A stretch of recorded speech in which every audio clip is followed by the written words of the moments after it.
Hello guys! So again, welcome again for another video, NFT game. So, very much excited. One of my, kumbaga, favorite, no? NFT games out there na nalaro ngayon. This is MBox, MoBox. MBox is the token pala.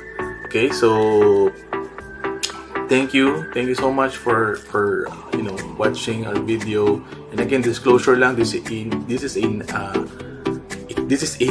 not a financial advice.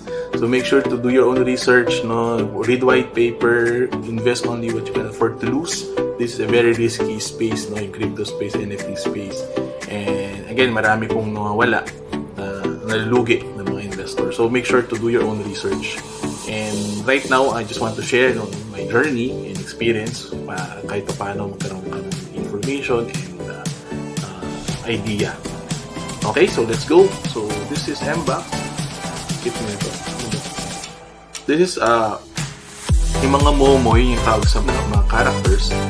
So right, what we have is so nagpo-farm tayo. So nabili ako ng rare momos before, no? Kasi same concept, no? Actually i-feature ko din yung ibang same concept ng ganito na games. So you have characters, mamain sila, and then you can tokens, and then you can use them in their in-game options. So like for this one, no? So we have ito yung momo natin, we have 3 rares, and again, ang usual concept niyan, if you have a family of momos, so may rare,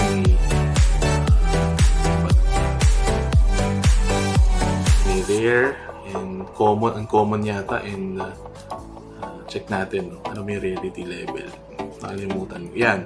Merong common, uncommon, unique, and rare, no? At least, isang family yan. You'll get additional, no? Nakalagay dito, hash power, no? So, nakalagay dito, if it's a family, no? So, again, free to play naman to. Pero, mas maganda kasi pag may mga rare momos ka rin, mas malakas yung mga characters, no?